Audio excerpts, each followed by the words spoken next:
जय हिंद दोस्तों, मैं Rajesh YouTube channel math with Rajesh Indian 360 में आप सबका स्वागत करता हूं। कैसे हैं आप सभी? उम्मीद है आप सब ठीक होंगे। हम आरआरबी ग्रुप डी 1/10/2018 शिफ्ट 3 का paper question previous paper question कर रहे हैं प्लेटफॉर्म की बुक से। ठीक है, हाँ, तो हम 125 नंबर क्वेश्चन तक हम कर चुके हैं। मैथ्स के स्पेशल क्वेश्चन कर रहे हैं जो 125 क्वेश्चन हमारे हो चुके हैं। आज हम 126 क्वेश्चन से आज फिर अपनी सेशन की शुरुआत करते हैं। ठीक है, तो आपका ज़्यादा टाइम नहीं लेंगे। आप देखो बेटा 126 क्वेश्चन को देखो एक बार, है अच्छा क्वेश्चन है। क्वेश्चन क्या कह रहा है? मान लीजिए अल्फा और बीटा समीकरण A X square plus B X plus C. आपको एक इक्वेशन तो ये दे रखी है A X square plus B X plus C equal कितना है बताओ भाई बेटा? 0। कितना है? 0। आगे क्या कह रहा है? अच्छा, अब इस समीकरण के जो मूल हैं वो आपको दे रखी है बेटा अल्फा और बीटा। क्या दे रखे हैं? अल्फा और बीटा। ठीक है भाई, एक इक्वेशन आपको दे रखी है p x square plus q x plus r equal क्या है बेटा? 0। और इसके मूल आपको क्या दे रखे हैं? इसके मूल हैं आपके क्या? गामा और डेल्टा। ठीक बेटा, गामा और डेल्टा। ठीक है, तो आप गामा ऐसे बना सकते हो वाई की तरफ, कोई दिक्कत नहीं है ना। और ये डेल्टा है, ये क्या है? डेल्टा। बोलो कोई दिक्कत है तो? ठीक है भाई, तो ये आपको इक्वेशन आपको दे रखी है जिसके मूल आपको दो ये दे रखे, एक इक्वेशन ये, दो मूल इसके दे रखे, दो इसको दे रखे। आपसे कह रहा है और D1 और D2 इनके सापेक्षित विविक्तीकर हैं। यदि अल्फा बीटा गामा और डेल्टा समांतर श्रेणी में है तो D1/D2 की वैल्यू निकालनी बेटा। D1/D2 की वैल्यू निकालनी है। आप देखिए D1 और D2 विभक्त तरीका है बेटा। विभक्त तरीका क्या है? आप एक श्री धराचार्य फॉर्मूला पढ़ा होगा आपने, है ना? -b plus minus under root b square minus 4ac upon 2a। बोलो पढ़ा है नहीं पढ़ा? है ना, श्री धराचार्य फॉर्मूला। तो बेटा ये है, ये विभक्त तरीका ही है। समझ में आया नहीं आया? बी स्क्वायर माइनस 4ac, इसे डी बोलते हैं हम। क्या बोलते हैं? डी। पहली बात तो ये है। ठीक है भाई, आगे चलें। ठीक है, तो डी की वैल्यू D1/D2 चाहिए बेटा। थोड़ा सा मिस्टेक भी है क्वेश्चन में, क्या D1, D2 लिख रखा है? D1/D2 है। ठीक है, हाँ, तब करें क्वेश्चन को। देखो भाई, अगर मैं यहाँ से देखूँ तो यहाँ पे विभक्त तरीका अपने बी स्क्वायर माइनस 4ac लगाओगे नहीं लगाओगे बताओ? बी स्क्वायर माइनस 4ac, ये हमारा D1 का मान है। किसका मान है? D1 का मान। ठीक है ना, बोलो है या नहीं है? ऐसे यहाँ से तुम देखो बेटा, यहाँ से मैं बी स्क्वायर माइनस 4ac लगाऊंगा या नहीं लगाऊंगा? ठीक है, तो आप बताओ, यहाँ से मैं D2 लगाता हूँ। D2 अपना बी स्क्वायर माइनस 4ac लगाओगे तो आप बताओ, यहाँ तो b की वैल्यू b है भाई, 4ac, a की वैल्यू a, c की वैल्यू c है। यहाँ से मैं लगाऊं तो b की वैल्यू क्या है बेटा? q, तो q square minus 4ac। 4a का मान कितना है बेटा? p, और c का मान कितना है? r। ये आपका ये D2 हो गया। क्या हो गया? D2 हो गया। क्लियर है ना? ठीक है भाई, अब आपको करना क्या है? अब आपको यहाँ पे थोड़ा सा बेटा एडजस्ट करना है। कैसे? आपको इस इक्वेशन में, इस क्वेश्चन में, यहाँ पे विभक्त तरीका में आपको D1 की वैल्यू में a स्क्वायर का क्या करना है? a स्क्वायर क्या देना है? डिवाइड करना है ना, गुणा भी करना है और भाग भी करना है। तो a स्क्वायर का गुणा भी कर दो और भाग भी दे दो। तो देखो बेटा, a स्क्वायर का गुणा करूँ तो मैं बाहर ले लेता हूँ a स्क्वायर। ठीक है, भाग दे देता हूँ a स्क्वायर का इधर, तो ये तो b/a का होल स्क्वायर बन जाएगा। बन जाएगा नहीं बन जाएगा? स्क्वायर तो यहाँ पे पहले से ही a स्क्वायर का भाग दूंगा तो a होल स्क्वायर ऐसे लिख सकता हूँ मैं, माइनस 4ac माइनस 4ac। अब एक बार देखना बेटा ना, 4ac तो बोलो a स्क्वायर का भाग दूंगा, a के कट जाएगा, c बचेगा, तो 4c/a तो बचेगा, है ना? तो अपन इसको ऐसे लिख सकते हैं क्या? 4 × c/a, 4 × c/a। भाई हम a स्क्वायर का भाग देंगे तो a के कट जाएगा ना, a के बचेगा, तो एक कट जाएगा, ये तो कट जाएगा, c बचेगा, केवल a बचेगा यहाँ पे। ठीक है ना, ये तो यहाँ पे हो गया। ऐसे आपको क्या करना है? इधर की तरफ भी आपको क्या करना है? वही काम करना है। यहाँ पे आपको किसका? एक्स स्क्वायर के गुणा, एक्स स्क्वायर का गुणज क्या है? यहाँ पे a है, तो a स्क्वायर का क्या कर दिया अपन ने? गुणा और भाग कर दिया। तो यहाँ पे p, एक्स स्क्वायर का गुणज क्या है बेटा? p है, तो p स्क्वायर का क्या करना है? गुणा या और भाग दोनों करना है। तो यहाँ पे मैं बताओ p स्क्वायर का क्या कर देता हूँ? गुणा। तो p स्क्वायर का भाग भी देना है तो q/p का होल स्क्वायर लिख सकता हूँ। p स्क्वायर का भाग दूंगा तो माइनस 1p कट जाएगा, तो यहाँ पे वही r/p बचेगा, है ना? और 4 में बाहर लिख सकता हूँ। ऐसे लिखा जा सकता है। ये बोलो समझ में आया नहीं आया? ठीक है, यहाँ तक करने के बाद आपको करना क्या है? देखो भाई, आपको पता है खूब बढ़िया कि यहाँ पे इसके मूल है अल्फा और बीटा है। क्या है? अल्फा और बीटा। इस इक्वेशन के मूल है अल्फा और बीटा है। अल्फा बीटा मतलब यहाँ पे घात 2 है, तो उसके जो मान है x के जो मान है, दो मान आए हैं, वो अल्फा और बीटा कह रहा है। उसको क्या कह रहा है? अल्फा और बीटा। तो यहाँ पे अपन देखते हैं, अगर मैं यहाँ से अल्फा प्लस बीटा निकालूं क्या निकाले, अल्फा प्लस बीटा। तो बेटा अल्फा प्लस बीटा होता क्या है, बी बटा ए, है ना, ए का भाग दे दो, यानी ये जो बी बटा ए है ये अल्फा प्लस बीटा ही है भाई, अल्फा प्लस बीटा है, समझ में आया नहीं आया। तो ये बेटा बी अपॉन ए है, अल्फा प्लस बीटा थोड़ा सा हो सकता है आपकी समझ में नहीं है, क्योंकि इस चीज को थोड़ा डीपली बताना थोड़ा और ज्यादा लंबा प्रोसीजर हो जाएगा, ठीक है ना, है ना। आपने अगर थोड़ा पढ़ रखा है तो आपके समझ में आ रहा होगा कि बी में मैं ए के गुणज का एक्स स्क्वायर के गुणज का भाग दूं तो अल्फा प्लस बीटा आएगा, और ए के सी में ए का भाग दूं, सी में ए का भाग दूं तो वो अल्फा गुणा बीटा आएगा।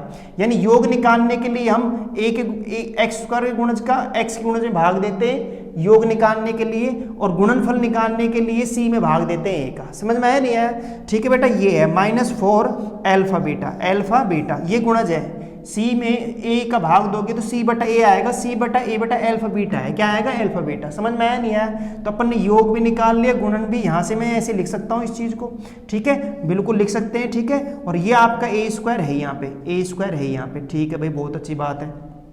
ऐसे में अगर इधर से देखूं तो यहाँ पे भी तुम बताओ भाई, यहाँ पे पी स्क्वायर है तो पी स्क्वायर तो ऐसे ही रहने दो, बताओ क्यू बटा पी की जगह क्या रखा जा सकता है, अल्फा प्लस बीटा रखा जा सकता है, सॉरी यहाँ पे गामा और कितना है बेटा, डेल्टा है, तो गामा डेल्टा रखा जा सकता है, ये तो गामा है प्लस डेल्टा का होल स्क्वायर -4, ये क्या है, गामा और डेल्टा का गुणनफल, गामा और डेल्टा का गुणनफल, ठीक है ना। तो 4 गामा डेल्टा ऐसे लिख लो चाहे आप, ठीक है। ये आपका ये इक्वेशन हो गया, बोलो कोई दिक्कत है तो। अब आपको करना क्या है, आपको करना कुछ नहीं है, अब आपका सवाल हो चुका है एक तरह से।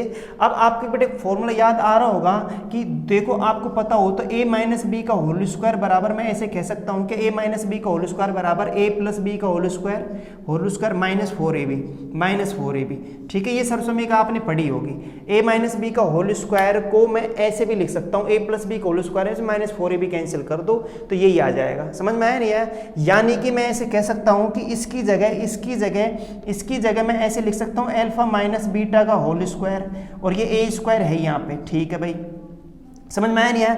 और इधर भी ऐसे ही कर लो, पी स्क्वायर तो यहाँ पे है ही, इसकी जगह हम क्या रख सकते हैं बेटा, इसकी जगह हम रख सकते हैं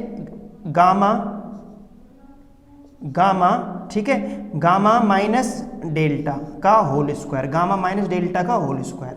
समझ में आया नहीं आया, ठीक है भाई। यहाँ तक होने के बाद आपको करना क्या है बेटा, ये तो d2 की वैल्यू है, किसकी वैल्यू है, d2 की, और ये किसकी वैल्यू है, d1 की वैल्यू है, किसकी है, d1 की।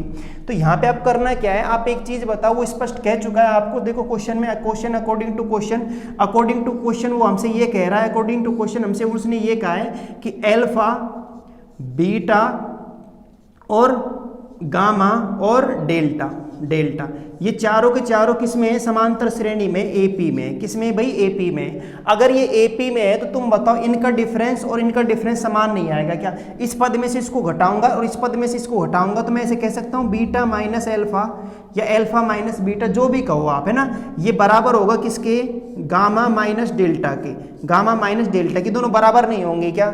अगर ये दोनों बराबर हैं तो मैं गामा माइनस डेल्टा की जगह बीटा माइनस अल्फा लिख सकता हूं, और बीटा माइनस अल्फा की जगह गामा माइनस डेल्टा लिख सकता हूं। बोलो लिख सकता हूं भाई, आप बताओ समांतर श्रेणी में तो पदों के बीच अंतर समान होगा, तो ये दोनों पदों के बीच और इन दोनों पदों के बीच अंतर समान होगा, अंतर समान होगा तो बराबर लिखा जा सकता है, इसका मतलब, ठीक है ना। और स्क्वायर लग रहा है तो यहाँ पहले बीटा अल्फा लिखने से कोई फर्क नहीं पड़ेगा क्योंकि स्क्वायर है, सही है ना, कि बीटा पहले लिख लो चाहे अल्फा पहले लिख लो, कौन सी बड़ी कौन सी छोटी संख्या, ऋणात्मक आएगा क्या आएगा भैया, यहाँ पे स्क्वायर लग रहा है, मैं इसको सोल्व करूंगा तो पॉजिटिव वैल्यू ही देगा, तो आपको उससे कोई फर्क नहीं पड़ेगा। तो मैं यहाँ पे ये कह रहा हूँ, या तो गामा माइनस डेल्टा की जगह बीटा माइनस अल्फा लिख लो, या अल्फा माइनस बीटा की जगह क्या रख लेंगे भाई, गामा माइनस अल्फा लिख लेंगे। यानी मैं ऐसे कह रहा हूं कि आपको क्वेश्चन में निकालना क्या है बेटा, अकॉर्डिंग टू क्वेश्चन आपको निकालना है d1 अपॉन d2, तो d1 की वैल्यू क्या है बेटा, a स्क्वायर गुणा अल्फा माइनस बीटा का होल स्क्वायर, है ना, और d2 क्या है, बोलो बेटा, d2 है p स्क्वायर, है ना, गामा माइनस डेल्टा का होल स्क्वायर, और गामा माइनस डेल्टा का whole square alpha minus beta, यहाँ पे क्या है बेटा, बराबर है, तो बताओ ये वाला पद इस पद से क्या हो जाएगा, कैंसिल हो जाएगा, क्योंकि इसकी जगह ये लिख लो, इसकी जगह ये लिख लो, कटना है। तो बताओ बच्चा क्या बच्चा ये बच गया बेटा कि ए स्क्वायर अपॉन पी स्क्वायर, यही हमारा आंसर है भाई, ये बच गया। तो d1 अपॉन d2 बराबर हो गया ए स्क्वायर अपॉन पी स्क्वायर, समझ में आया नहीं आया, ठीक है ना। तो ये आपका ऑप्शन कौन सा हो जाएगा, एक बार आप देख सकते हैं आराम से, ऑप्शन नंबर ए आपका सही आंसर है, ठीक है ना। ऑप्शन नंबर ए आपका क्या है, सही आंसर है। क्वेश्चन अच्छा है लेकिन थोड़ा ये आपको करना ही पड़ेगा, सही है नहीं है, ठीक है ना। हाँ थोड़ा आपको देखना पड़ेगा बेटा इसको, है ना, इसमें शॉर्टकट कुछ नहीं है, क्लियर है नहीं है, ठीक है ना। हाँ तो आप थोड़ा सा इसको देखना पड़ेगा, वैसे बाकी आप अंदाजा लगाओ या फिर इसकी वैल्यू आप याद रख लेना, अब a²/p², क्लियर है भाई, क्लियर है मैं क्या कह रहा हूँ। यानी ये पद कैंसिल होना है क्योंकि दोनों इक्वेशन ये दोनों बराबर हैं, तो ये पद कैंसिल हो जाएगा, a²/p² बचेगा, ठीक है भाई, सही है ना। अब अपन ने क्या क्या बताया है, एक बार आप वीडियो को पीछे करके देख लेना कि भाई हमने क्या बताया। मैं आपसे ये कह रहा हूँ कि ये इक्वेशन दे रखी है, इसके दो मूल आपको पता है कि अल्फा बीटा इसके दो मूल है। ऐसे यहाँ पे ये इक्वेशन दे रखी है, यहाँ डेल्टा और गामा दो मूल यहाँ पे दे रखे हैं, समझ में आया नहीं आया। तो d1 विविक्तरिका कहलाती है। तो d1 क्या होता है, मैंने अभी बताया था Shridharacharya formula -b + -√b² - 4ac, जो अंडर रूट के अंदर b² - 4ac है उसे विविक्तरिका बोलते हैं। क्या बोलते हैं, विविक्तरिका। तो ये द्विघात समीकरण की विविक्तरिका है b² - 4ac। तो अपन ने क्या किया है, b² - 4ac में थोड़ा सा एडजस्ट कैसे किया है कि बोलो यहाँ पे a b का मान तो b है, यहाँ पे a का मान a है, c का मान c है, यहाँ पे b का मान क्या है, q है, तो q², ठीक है। 4 a का मान कितना है, p है, ये c का मान है, ये रख दिया मैंने, यहाँ वैल्यू रख दी। अब हमने किया क्या है कि यहाँ पे a² से गुणा भी कर दिया और भाग भी कर दिया, तो गुणा तो ऊपर अंश में आएगा, भाग हर में आएगा, तो मैंने a² का भाग दिया तो a कट जाएगा, समझ में आया नहीं आया, बोलो। यहाँ तो नहीं कटेगा, यहाँ तो b है ना, b है और a आया तो मैं होल² लगा दिया, स्क्वायर इसके ऊपर भी इसके ऊपर भी है, यहाँ a कट जाएगा, a बचेगा और c बचेगा, बस 4 यहाँ पे मैंने रख ही लिया। तो ये इक्वेशन बना ली और b/a को मैं अल्फा प्लस बीटा बोल सकता हूँ, क्योंकि योग का फॉर्मूला ये होता है, मैं यहाँ से योग निकालूँ तो a के x² के गुणज का x के गुणज में भाग दे दे तो b/a आता है, वो योग कहलाता है। क्या कहलाता है, योग। तो अल्फा प्लस बीटा योग आ जाएगा, सही है नहीं है। तो इसकी जगह अल्फा प्लस बीटा रख दिया, ये गुणनफल का फॉर्मूला है, किसका है, गुणनफल का। तो अल्फा बीटा क्या हो जाएगा, c/a हो जाएगा।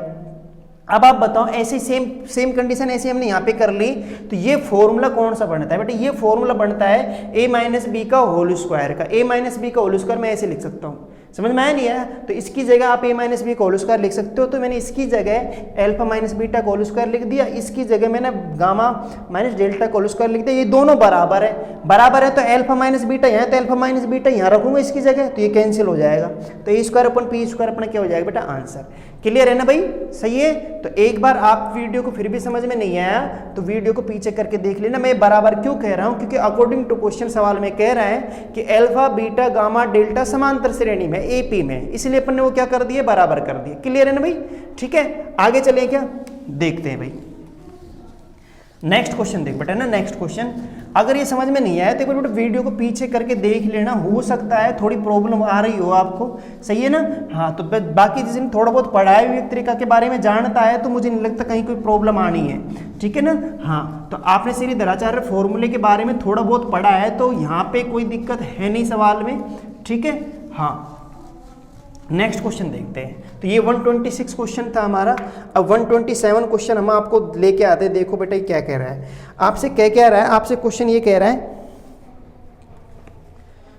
देखो भाई A B C एक कार्य को 81 दिनों में करते हैं। बेटा कितने दिनों में करते हैं, 81 दिनों में, A + B + C, ठीक है ना। ये कितने दिनों में करते हैं काम को, 81 दिनों में काम को खत्म करते हैं। A और B उसी कार्य को इतने दिनों में खत्म करते हैं, ए और बी दोनों मिलकर उसे कितने दिन में खत्म करते हैं, 97.2 दिन,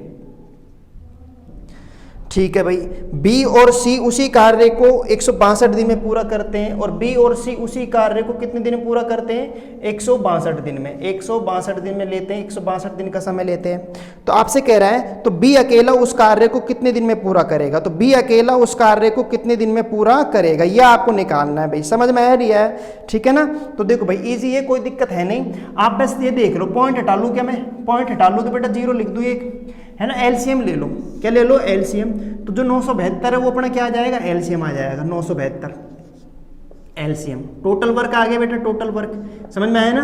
कुल काम कितना है, 972 काम करना है, इसमें 81 दिन लेता है। 81 दिन 972 काम करने का एलसीएम ले लोगे ना, ठीक है ना। एलसीएम कितना आएगा, 81 972 162 का एलसीएम कितना आ जाएगा, 972 आ जाएगा। तो आप बताओ यहाँ पे कि तीनों ए बी सी है 81 दिन में 972 काम को 81 दिन में पूरा करते हैं, तो आप बताओ एक दिन में कितना काम पूरा करेंगे। तो भाई एक दिन के लिए क्या दे दो, भाग दे दो। इधर समझ में आया नहीं आया, ठीक है ना। एक दिन के लिए क्या दे दो, भाग। तो 81 का भाग अगर आप देते हो तो बताओ भाई क्या आएगा, 12 बार कैंसिल हो जाएगा, सही नहीं है भाई। 2 देख लो ना, 12 बार, 12 एकम 12, 2 आ रहा है, ठीक है ना। तो ये कितनी बार कैंसिल हो जाएगा, 81 का भाग दें 12 बार, इसका भाग 972 से 972 कैंसिल, 10 ऊपर चला जाएगा, तो ये 10 दिन में है। बोलो सही है नहीं है, ये कितने दिन में आएगा, 10 दिन में आ जाएगा। और 162 का भाग दें तो बताओ भाई 162 का 2 6 की 12, 6 बार जाना चाहिए, सही है नहीं है, कितनी बार चला जाएगा, 6 बार। क्लियर है ना। तो ये आपका आ गया। मतलब क्या है कि एक दिन में तीनों मिलकर ही 12 काम करेंगे, ये दोनों मिलकर एक दिन में 10 काम करेंगे, और ये दोनों मिलकर एक दिन में 6 काम करेंगे। सही है क्या। अब मैं अगर देखो यहां पे एक चीज देख लो, अगर ए और बी एक दिन में कितना काम करते हैं, 10 काम, और ये ए बी सी तीनों मिलकर कितना काम करते हैं, 12। तो अगर मैं ए बी की वैल्यू यहाँ पे रख दूं तो यहाँ पे बताओ ए बी की वैल्यू अगर मैं यहाँ पे 10 रख दूं तो बताओ सी की वैल्यू नहीं आ जाएगी, क्योंकि टोटल काम 12 हो रहा है। तो बताओ बी की वैल्यू नहीं निकल, सी की वैल्यू नहीं निकल जाएगी। सी की वैल्यू निकालने के लिए 12 माइनस 10 कर दे, यानी तीनों में से ए और बी हटा दो तो सी का मान बच जाएगा। तो कितना बच गया बेटा, 2 दिन। कितना आ गया, 2 दिन। ये समझ में आया नहीं आया, सही है ना। बोलो तो सी की वैल्यू कितनी आ गई, 2 आ गई। कितनी आ गई, 2, यानी 2 काम करते हैं एक दिन में। कितना वर्क करते हैं, 2 काम। ठीक है भाई। अच्छा सी का नहीं निकालना, अपन बी का निकालना है, तो बी की वैल्यू निकाल लो। बताओ सी की वैल्यू में यहाँ पे रख दो, सी का मान 2 आ गया। तो पता है बी और सी दोनों मिलकर 6 काम करते हैं, तो बी बेटा बी बोलो 4 काम नहीं करेगा क्या एक दिन में, सही है ना। तो आपसे कह रहा है अगर बी अकेला पूरा काम 972 काम को अगर बी अकेला करे तो कितने दिन लेगा। तो 972 में 4 का दे दो भाग, क्योंकि एक दिन में करता है 4। तो 4 दूनी 8, 4 चौके 16, 4 तिया 12, 243 दिन लेगा भैया पूरा काम कंप्लीट करने में। यही अपना आंसर है। समझ में आ गया ना, ठीक है। बेसिक क्वेश्चन है, कोई ऐसी बड़ी बात नहीं है, आप कर लोगे। समझ में आया नहीं आया, एक बार फिर देख लेते हैं। सवाल आपसे ये कह रहा है कि ए बी सी तीनों मिलकर 81 दिन में खत्म करते हैं, ए और बी मिलकर 97.2 दिन लेते हैं पूरे काम खत्म करने में, बी और सी 162 दिन लेते हैं। तो मैंने एलसीएम लिया, 972 आ गया। तो पूछ रहा है वो आपसे क्या कि बी अकेला उस काम को शुरू से एंड तक करे तो कितने दिन लेगा। ठीक है, ये आपका क्वेश्चन है। तो बेटा मैंने एक दिन की कैपेसिटी निकाल ली, एक दिन में कितना काम करती है। तो 81 का भाग 972 में दिया, 12 बार गया, 97.2 यानी 972 बटा 10 का भाग इसमें दिया तो 10 बार गया, 162 का भाग दिया 6 बार। मतलब एक दिन में तीनों मिलकर 12 काम करेंगे, ये 10 काम करेंगे, ये 6 काम करेंगे। अगर मुझे ये पता लग जाए कि बी एक दिन में करता कितना है, मेरा काम हो जाएगा। तो देखो बी का मान निकाल लेते हैं। बी का मान निकालने के लिए पहले आपको सी का मान निकालना पड़ेगा, सही है। क्योंकि ए और बी बोलो दोनों मिलकर कितना काम करते हैं एक दिन में, 10 काम। और वो पता है तीनों मिलकर ए बी सी तीनों मिलकर 12 काम। तो ए बी का मान हटा दो ए बी सी में से, सी का मान बच जाएगा। तो सी का मान कितना आया, 2। सी का मान मैं यहाँ 2 रख देता हूँ। और तुम्हें पता है बी और सी दोनों मिलकर कितना काम करते हैं, 6 काम। 6 में से 2 हटा दो तो बोलो कितना बचा, 4। 4 बी करेगा फिर, सही है ना। तो आप बताओ 4 का भाग दे दो, सही है ना। एक दिन में 4 काम करेगा तो 972 काम करना है, तो 4 का भाग दिया तो कितना आ गया, 243 दिन। क्लियर है क्या भाई, समझ में आया नहीं आया, ठीक है भाई। हाँ तो बेटा नेक्स्ट करें क्या है भाई, कर लोगे ना, है ना। स्क्रीनशॉट ले लेना, पेन कॉपी उठा के लेके बैठो बेटा, क्वेश्चन करो आप खुद भी, है ना। हाँ आप जो आपको लगता है कि भाई क्वेश्चन अच्छा है उतारूं या फिर क्या करूं क्या नहीं करूं, स्क्रीनशॉट लेना है, क्या लेना है, समझ में आया ना, ठीक है। सब आपको करना है, ठीक है। नेक्स्ट क्वेश्चन देखें। तो ये आपका 127 हो गया। 128 देखो भाई, 128, ठीक है ना। हाँ तो 128 में हमने क्या है कि यहाँ पे कह रहा है 9 और, इसको तो हम लिख सकते हैं 9 और 12 के लिए तीसरा अनुपातिक क्या है। तीसरा अनुपातिक क्या है, अनुपातिक क्या है, तीसरा अनुपातिक क्या है, ये क्वेश्चन बेटा, है ना। तीसरा अनुपातिक क्या है। तो भाई आप एक बात बताओ, देखो मैं पूरा डिटेल से बता देता हूं इसको। आपके पास यहाँ पे 3 क्वेश्चन बनते हैं, एक तो तीसरा अनुपातिक, एक प्रथम अनुपातिक, एक द्वितीय अनुपातिक, सॉरी द्वितीय अनुपातिक, तृतीय अनुपातिक और चतुर्थ अनुपातिक। समझ में आया नहीं आया। तो बेटा द्वितीय अनुपातिक पहले मैं आपको बताऊं तो द्वितीय अनुपातिक क्या है, द्वितीय अनुपातिक, ठीक है ना। 1 मिनट मैं यहां पे लिख देता हूं। द्वितीय अनुपाती को बेटा मध्यानुपाती बोलते हैं, क्या बोलते हैं, मध्यानुपाती, मध्यानुपाती, समझ में आया नहीं आया? क्या बोलते हैं? मध्यानुपाती। बेटा मध्यानुपाती में आपको वो a और b दो संख्याएं देगा, है ना, और उनका मध्यानुपाती क्या मान लेते हैं? x मान लेते हैं। क्या मान लेते हैं? x। तो इनका हमारा मानने का तरीका बेटा क्या होगा? जमाने का तरीका अनुपात समानुपात का क्वेश्चन, ठीक है।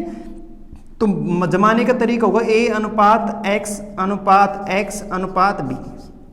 दो संख्याएं आपको सवाल में मिलेंगी और x क्या है? मध्यानुपाती है, तो ये इक्वेशन बनती है। तो x को आप जानते हैं, हम अनुपात समानुपात का नियम कहता है मध्य पदों को गुणनफल बाह्य पदों के गुणनफल के क्या होता है? बराबर।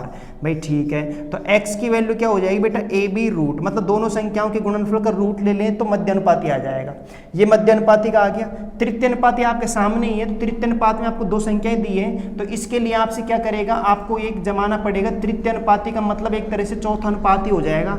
आपको जो दूसरा ये है, दूसरी संख्या आपको दे रखी है, इसको आपको बेटा दो बार लिखना है। कितनी बार लिखना है? दो बार। समझ में आ रहा है नहीं आ रहा? ठीक है ना। और चौथे अनुपात क्या मानना है? x मानना है। तृतीय अनुपाती का मतलब एक तरह से चौथा अनुपाती हो गया। तो यहाँ पे अगर मैं निकालूं तो हम जानते हैं मध्य पदों का गुणनफल बाह्य पदों के गुणनफल के बराबर होता है। तो 9x बराबर 12 गुणा 12, 3 से काटो 3 चौके 12, ठीक है, 3 से फिर काट दो 3 चौके 12, तो x बराबर बेटा आ गया 4 चौके 16। तो 16 अपना इसका आंसर है, कहीं कोई प्रॉब्लम नहीं है। एक होता है बेटा चतुर्थानुपाती। क्या होता है? चतुर्थानुपाती। नुपाती, ठीक है, चतुर्थानुपाती। ये चतुर्थानुपाती क्या होता है? आपको तीन संख्याएं देता है, a b c का चतुर्थानुपाती x मान लिया मैंने। क्या मान लिया? x। तो इनको जमाने में कोई दिक्कत है ही नहीं, यहाँ पे कोई प्रॉब्लम नहीं है। a अनुपात b समानुपात c अनुपात x, है ना। तो यहाँ पे आप बोलो मध्य पदों गुणनफल बाह्य पदों गुणनफल के बराबर हो जाएगा, मतलब ax बराबर हो जाएगा b गुणा c के, और x का मान चाहिए तो a गुणा में भाग दे दो, तो bc बटा a। ये आपका हो जाएगा बेटा चतुर्थानुपाती।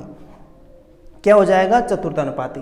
समझ में आया ना? आप स्क्रीनशॉट ले सकते हो, कहीं कोई प्रॉब्लम नहीं है। ये 3 क्वेश्चन बनते हैं, तो घुमा फिरा के चतुर्थानुपात बहुत कम पूछता है आपसे। तो एक तो मध्यानुपाती का और एक तृतीय अनुपाती का क्वेश्चन यहाँ पे ज़्यादा बनता है।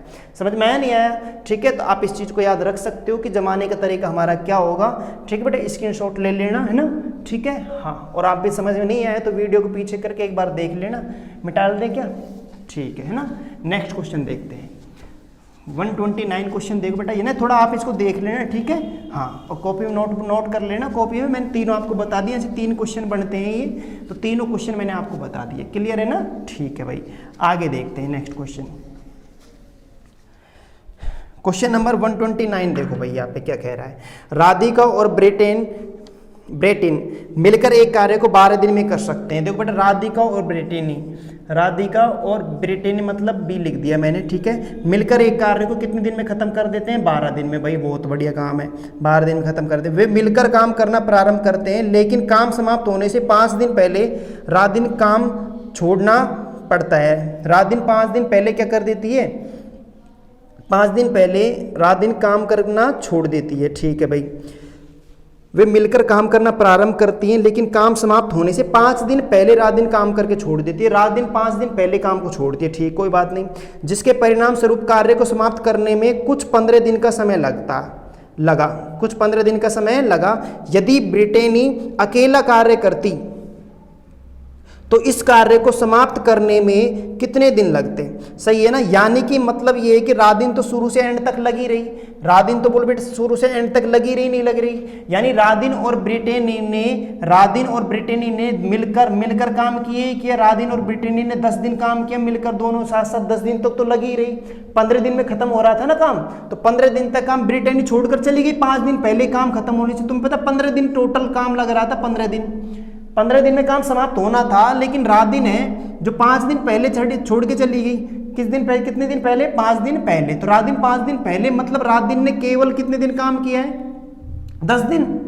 बोलो, लेकिन ब्रिटेनी ने तो बोलो 5 दिन और किया था। बोलो किया था नहीं किया था? भाई समझ में आया नहीं आया? तो जैसे आपकी मर्जी हो वैसे और कर लेना। ब्रिटेनी का 5 दिन का अलग कर लेना, फिर जोड़ लेना। या फिर आप ऐसे भी कर सकते हो कि राधिन ने तो भाई 10 दिन काम किया। कितने दिन काम किया? 10 दिन। समझ में आ रहा है नहीं आ रहा? बोलो। और ब्रिटेनी ने कितने दिन काम किया है? ब्रिटेनी ने किया है भैया 5 दिन। कितने दिन काम किया है? ब्रिटेनी लास्ट तक लगी रही ना, ब्रिटेनी ने 15 दिन किया है। कितने दिन किया है? 15 दिन।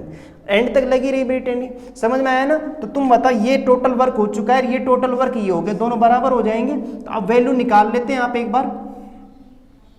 देखो यहाँ पे मैं 12 का गुणा करूँ तो 12R प्लस 12B, ठीक है भाई, बराबर है ना, ये 10 आर है प्लस 15 बी। बेटा ऐसे कैपेसिटी निकाल लो इनकी, ठीक है। आर आर एक तरफ कर लो, 10 आर इधर गया तो माइनस का 12 आर में से 10 आर गया, कितना बचा 2 आर, ठीक है। बी भी एक तरफ कर लो, 12 बी इधर आया माइनस का 15 बी में से 12 बी गया तो 3 बी बचा।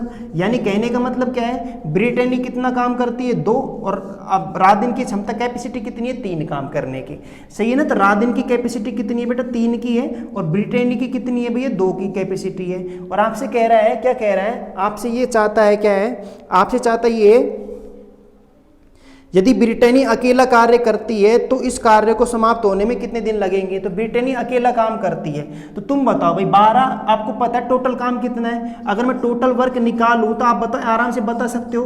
क्यों? क्योंकि रात-दिन और ब्रिटेनी अगर लास्ट शुरू से एंड तक काम करती तो 12 दिन में पूरा काम खत्म कर देती। समझ में आया नहीं है? रात-दिन और ब्रिटेनी, और आर और बी का मान मुझे पता लग ही चुका है, सही है नहीं है। तो आर का मान कितना है 3 प्लस बी का मान कितना है 2, और ये 12 दिन में काम को समाप्त कर देती। तो टोटल काम ये है भैया 3 और 2 5, 12 पंजे 60। समझ में आया नहीं आया? तो 5 गुणा 12 ये आपका टोटल वर्क है। आपको ब्रिटेनी का काम निकालना है, तो ब्रिटेनी का निकालना है तो आप बताओ ब्रिटेनी का क्या कर दो भाग, क्योंकि एक दिन में कितना काम करती है 2 काम, तो 60 काम करने में कितना दिन लेगी 2 का भाग दे देते हैं, 2 6 की 12, 6 पंजे 30। तो 30 दिन में ब्रिटेनी अकेले काम कर सकती है, 30 दिन लेगी भैया। कितने दिन लेगी 30 दिन। यही हमारे इस क्वेश्चन का आंसर है। बताओ भाई कहीं प्रॉब्लम हो तो। ये समझ में आया नहीं आया बताओ भाई, नहीं आया बोलिए एक बार आप, है भाई कैसे ही कर लो आप सवाल को। मैं कह रहा हूँ रात-दिन और ब्रिटेनी 12 दिन में काम को समाप्त कर सकती है, ये सवाल था। और फिर कह रहा है कि रात-दिन है जो काम खत्म होने से 5 दिन पहले काम को छोड़ देती है, तो रात-दिन ने मतलब 10 दिन काम किया है। अब भाई आपको पता था 15 दिन में काम खत्म हो गया था, तो 15 दिन 5 दिन पहले छोड़ दी तो 10 दिन तो रात-दिन ने काम किया, लेकिन ब्रिटेनी तो 15 दिन लगी रही। तो तुम बताओ ये टोटल वर्क खत्म हुआ नहीं हो टोटल काम, और ये भी टोटल काम है, सही नहीं, दोनों बराबर होने चाहिए, तो दोनों बराबर हो गए, क्योंकि जितना काम ये उतना ही काम ये है। यहाँ तक समझ में आया नहीं आया बताओ भाई, समझ में आया ना। आगे देखते हैं, अगर मैं इनको 12 से इन दोनों को गुणा किया तो ये आ गया, यहाँ से मुझे कैपेसिटी निकल जाएगी। आर आर एक तरफ कर लो, बी भी एक तरफ कर लो, तो आर का मान कितना आ गया 3, बी का मान कितना आ गया बेटा 2 आ गया।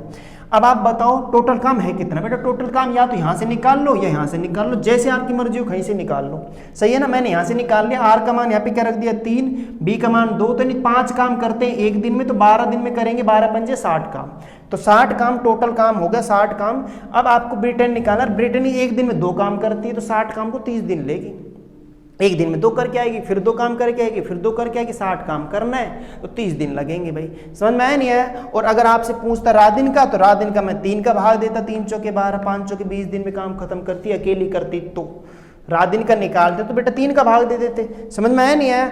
ठीक है, बोलिए भाई कहीं प्रॉब्लम हो तो, ठीक है ना। आगे चले, नेक्स्ट क्वेश्चन देखिए, ठीक है। हाँ, तो आप बस घबराए नहीं, आप पढ़ते रहे तरीके से, क्लियर है भाई, है कि नहीं। नेक्स्ट क्वेश्चन देखो, क्वेश्चन नंबर 130। देखो भैया 130वां क्वेश्चन क्या कह रहा है, एक कक्षा में 18 लड़के और कुछ लड़कियां हैं। भाई बहुत बढ़िया बात है, 18 लड़के और कुछ लड़कियां हैं। लड़के कितने हैं बेटा 18 लड़के हैं, ये हमें पता है 18 लड़के हैं। लड़कियां हमें पता नहीं है, लड़कियां हमें मालूम नहीं है। यहाँ पे बहुत अच्छी बात है। आगे क्या कह रहा है कि एक परीक्षा में लड़कों के औसत अंक 12 हैं, लड़कों के औसत अंक 12 हैं, ठीक है भाई, और लड़कियों के औसत अंक कितने हैं 40 हैं। यदि कुल औसत अंक 13.1 है, बेटा बताओ मिश्रण एंड एलिगेशन लग जाएगा, मिक्सर एंड एलिगेशन, ठीक है नहीं है। बताओ 13.1 है, बोलो समझ में आया नहीं है? यही तो है, इन दोनों को मिलाऊं तो 13.1 आ रहा है। तो बताओ, अब आप बताओ मिश्रण एंड एलिगेशन से मैं करूं सवाल को तो आराम से नहीं हो जाएगा क्या? कर लोगे आप इस चीज को? है भाई, बताऊं क्या? बोलो, कर लोगे क्या? है भाई, तो आप बताओ यहाँ पे मैं 12 में से 13.1 या 13.1 में से 12 घटा दो, 13.1 में से 12 घटाओ तो 1.1 बचेगा नहीं बचेगा? बहुत बढ़िया, बचेगा नहीं बचेगा? 1.1 बोलो, तो 1.1 तो ये आ गया, 1.1 ये आ गया, और यहाँ पे मैं अगर इसको इसमें से घटाऊँ 0.9 आएगा नहीं आएगा बताओ? और डेसिमल से डेसिमल क्या हो जाएगा, कैंसिल हो जाएगा, तो 9:11 का रेशो आ गया, 9:11 का रेशो आ गया। बोलो समझ में आया नहीं आया? आपसे चाहता क्या है वो देख लेते हैं एक बार। आपसे चाह क्या रहा है? आपसे चाह रहा है कक्षा में छात्रों की कुल संख्या कितनी थी। तो आप एक बात बताओ बेटा, कक्षा में छात्रों की कुल संख्या निकालने के लिए सवाल में दे रखा है कि लड़के 18 हैं, तो लड़के 18 हैं, मुझे कुल छात्र चाहिए भैया। क्या चाहिए? कुल छात्रों की संख्या। तो कुल छात्रों की संख्या निकल जाएगी, कुल छात्रों की संख्या आपको चाहिए, ठीक है ना। तो बोलो लड़के कितने दे रखे हैं 18, तो जो ऊपर वही नीचे, तो लड़के 18 हैं तो ये 9 है, तो 9 बराबर 18 के, तो 1 बराबर 2 के, या फिर 18/9 गुणा कुल लड़के चाहिए तो 11 और 9 कितने 20, 20 की वैल्यू चाहिए आपको बेटा। 9 दूनी 18 और 20 दूनी 40, तो 40 छात्र टोटल है, 40 छात्र। सही है नहीं, 40 छात्र, यही आंसर आपका। बोलो बोलो कहीं दिक्कत है तो बताओ भाई, आराम से कर लोगे ना। मिश्रण एलिगेशन से आराम से हो रहा है क्वेश्चन, कहीं कोई प्रॉब्लम नहीं है। बता दीजिए एक बार भाई, है तो नहीं है ना, ठीक है। नेक्स्ट क्वेश्चन देखें, बोलो भाई नेक्स्ट क्वेश्चन देख लेते हैं ना। नेक्स्ट क्वेश्चन देखो भाई, कर लोगे ना। अब 18 है तो भाई एक बात बताओ, 18 है लड़के, तो लड़कों का अनुपात कितना है 9, तो 9 लड़के बराबर लड़के, तो 9 बराबर 18, तो 1 का मान कितना आ जाएगा 2, 1 का मान 2 है, तो तुम बताओ यहाँ पे है तो ऐसे कर लो, 1 का मान 2 है तो 9 का मान 18, तो ये हो ही गया, और 11 दूनी 22 ये हो गया, 22 और 18 कितना हो गया 40 हो गया। तो लड़कियां पूछता तो लड़कियां 22 हैं, समझ में आया नहीं आया, है ना भाई, ठीक है ना, कर लोगे ना, ठीक है। नेक्स्ट करें, नेक्स्ट क्वेश्चन को पढ़ते हैं भाई, ठीक है। अब नेक्स्ट क्वेश्चन आपका थोड़ा रीजनिंग का लगता है, यदि L का मतलब प्लस है, देख लो भैया रीजनिंग का ही है, समझ में आया नहीं आया, ठीक है ना, पर फिर भी हम करते हैं, आ ही गया तो ठीक है। हाँ तो 131 क्वेश्चन देखो, 131 क्वेश्चन देखते हैं बेटा, 131 क्वेश्चन देखो, है ना। वो कह रहे हैं L का मतलब क्या है, L का मतलब क्या है बेटा प्लस है, L का मतलब प्लस है, बहुत अच्छी बात है। M का मतलब क्या है माइनस है, N का मतलब क्या है बेटा, N का मतलब गुणा है, ठीक है, और P का मतलब क्या है भाग है, P का मतलब क्या है भाग है भाई, बहुत अच्छी बात है। अब आपको एक इक्वेशन दे रहा कि ये कि 7n ठीक है 12l ठीक है, फिर बहुत बढ़िया 4 48p 4m6, ये क्वेश्चन है, ठीक है ना। अब आप यहाँ पे देखो भैया 7 है, n की जगह बोलो मैं क्या रखूंगा, n की जगह गुणा 12, l की जगह बोलो बेटा प्लस है प्लस 48, p की जगह बोलो बेटा भाग है, p की जगह भाग है 4, m की जगह क्या है माइनस है 6। तो पहले भाग देंगे बोडोमास के नियम के अनुसार, तो कितनी बार चला गया 12 बार, बोलो ठीक है ना। अब गुणा करो, 12 संते 84 प्लस 12 है ना, और माइनस 6, तो 12 में 6 के प्लस का 6, 84 में 6 जोड़ो बेटा कितना आ जाएगा 90, तो 90 आपका इसका आंसर है। कहीं कोई प्रॉब्लम है तो बोलो भाई, ऑप्शन नंबर बी आपका क्लियरिटी से आंसर आ गया, ठीक है भाई। बोलो कहीं कोई प्रॉब्लम है तो, समझ में आया ना, ठीक है भाई। 132 क्वेश्चन देखें, 132 देख लो भाई, 132 समझ में आया ना, 132 क्वेश्चन देखो एक बार बेटा, है ना 132 देखो, हाँ 132 क्वेश्चन देख लेते हैं एक बार। देखो बहुत अच्छा क्वेश्चन क्या है, नॉर्मल है, एक बेसिक क्वेश्चन है। कह रहा है सिंधु 20 सही 2/3 किलोमीटर की दूरी 4 सही 3 देखो तो दूरी है, दूरी आपको दे रखी है 20 सही 2/3 किलोमीटर की दूरी, बहुत बढ़िया है, ठीक है ना। और टाइम कितना दे रखा है बेटा, टाइम दे रखा है 7 सही 3/4 घंटे, 7 सही 3/4 घंटे, यह आपको टाइम दे रखा है, ठीक है। पैदल तय करती है तो उसने प्रति घंटे कितने किलोमीटर की दूरी तय की, तो कितने किलोमीटर की दूरी तय की वो आपको बताना है प्रति घंटे, 1 घंटे का मान निकालना। अरे तुम बताओ ना बेटा, टोटल दूरी ये है और टोटल समय इस दूरी को पूरी करने में इतना समय लिया है, तो एक बेसिक क्वेश्चन ही तो है ही यहाँ पे। तो 20 दिए 60, 60 और 2 62, 62/3 आएगा नहीं आएगा बताओ भाई, 62/3 किलोमीटर टोटल डिस्टेंस है।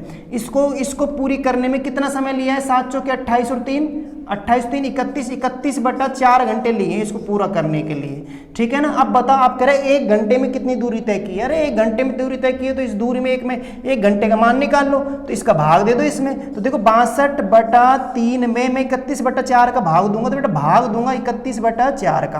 तो आप बताओ यहाँ पे भाग दोगे तो 62/3 तो है यहाँ पे, 31/4 4 तो ऊपर चला जाएगा, 31 खाएगा नीचे, तो 31 से कितनी बार कट गया 2 बार, तो 4 दूनी 8, 8 में कितने का भाग देंगे 3 का, ये किलोमीटर आ जाएगा। इसको थोड़ा सरल करें तो 3 दूनी 6, 2 रिमाइंडर बचेगा वो ऊपर चला जाएगा, 3 नीचे आ जाएगा, तो ये अपना आंसर हो जाएगा। तो 1 घंटे में 2 सही 2/3 किलोमीटर की डिस्टेंस तय करेगा, 1 घंटे में 2 सही 2/3 किलोमीटर की डिस्टेंस तय होगी। बताओ आपके समझ में आया नहीं आया, ठीक है ना भाई, बोलो बोलो कोई दिक्कत है तो, सही है ना। टोटल डिस्टेंस ये है, इस डिस्टेंस को कवर करने में इतने घंटे लगे, आपको 1 घंटे का मान चाहिए, तो 1 घंटे के मान के लिए इसमें डिवाइड करेंगे, भाग देंगे, तो भाग मैंने दे दिया है, गुणा में बदल लिया भाग को, ठीक है। तो देख लो भाग मैंने इसमें इसका भाग देना है तो गुणा में चेंज कर लो, 4 ऊपर चला जाएगा, 31 नीचे, भाग के जी गुणा आ गया, सिंप्लीफिकेशन किया, 2 से 2/3 किलोमीटर आंसर है। मिस्र बिन में आपको आंसर दे रहा है, समझ में आया नहीं आया, ठीक है ना। तो बेटा आपको आज का सेशन कैसा लगा आप एक बार कमेंट्स बॉक्स में जरूर लिखें, ठीक है। और अपने वीडियो को लाइक शेयर सब्सक्राइब बेटा कर दिया करें, ठीक है ना, ज़्यादा से ज़्यादा शेयर करें अपने दोस्तों में, ठीक है भाई, क्लियर है। हाँ तो बेटा कल मिलें फिर, है ना, ठीक है। थैंक यू, धन्यवाद, जय हिंद दोस्तों, ठीक है, ओके।